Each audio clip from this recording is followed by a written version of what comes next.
What if the way we talk about menopause is missing the bigger picture? When most people hear the word menopause, they picture a woman in her 50s dealing with hot flashes.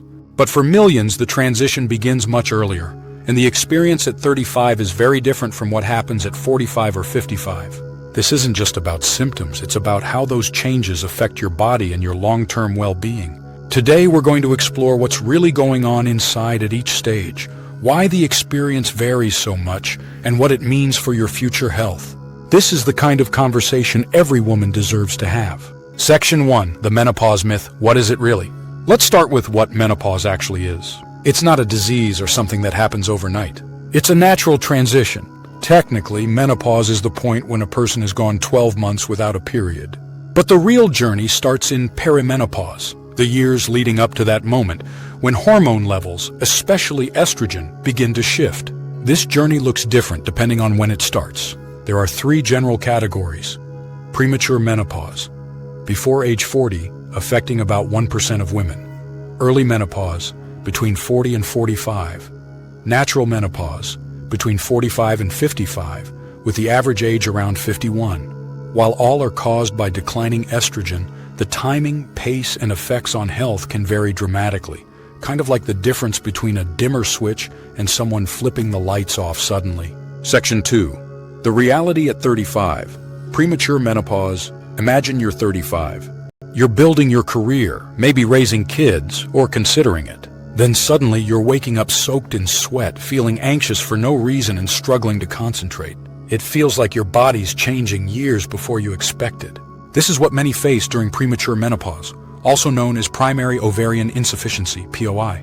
It's often misunderstood or misdiagnosed, especially when symptoms mimic stress or thyroid issues. With POI, the ovaries sometimes still function intermittently, which adds to the emotional and physical confusion. Causes may be linked to genetics, autoimmune conditions, or medical treatments like chemotherapy, but often they're beyond your control.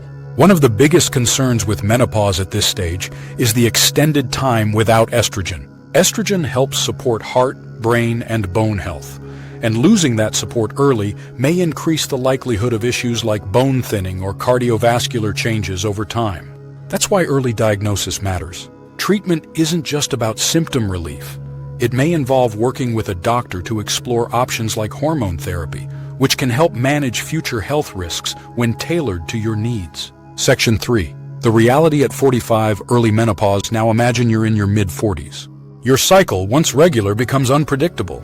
You feel more tired, moody, or even foggy.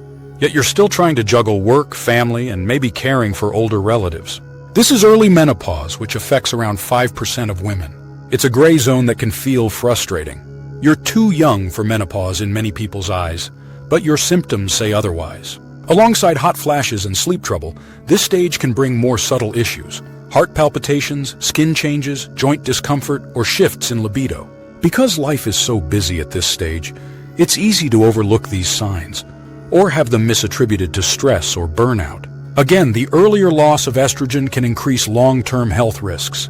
That's why doctors may recommend discussing proactive care options, including hormone therapy, lifestyle changes, and routine monitoring for things like bone and heart health. If this is starting to feel a little too familiar, consider subscribing. We're creating a space for open, evidence-informed discussions about women's health. And let us know in the comments, when did you first start noticing changes in your body?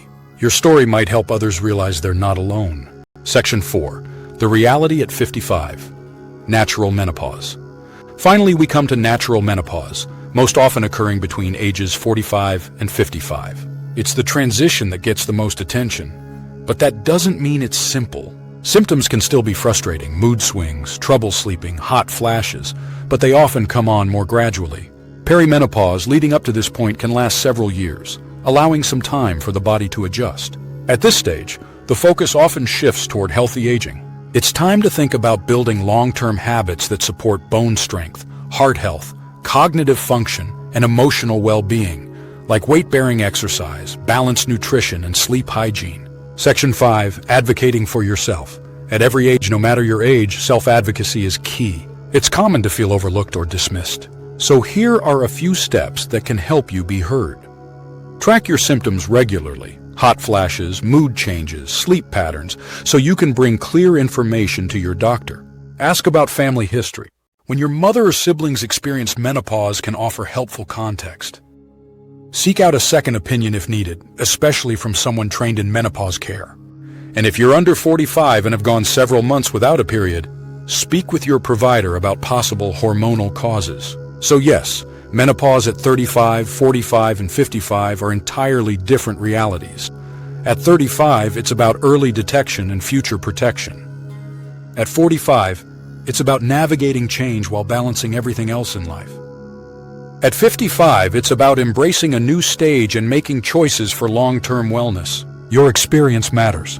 You're not overreacting, and you're certainly not alone. The more we talk about these differences, the more support we can build for everyone. If this helped you or someone you know, please share it. Whether with a friend, sister, mom, or daughter, this conversation makes a difference. And if you're ready to take the next step in managing your symptoms, check out our next video right here.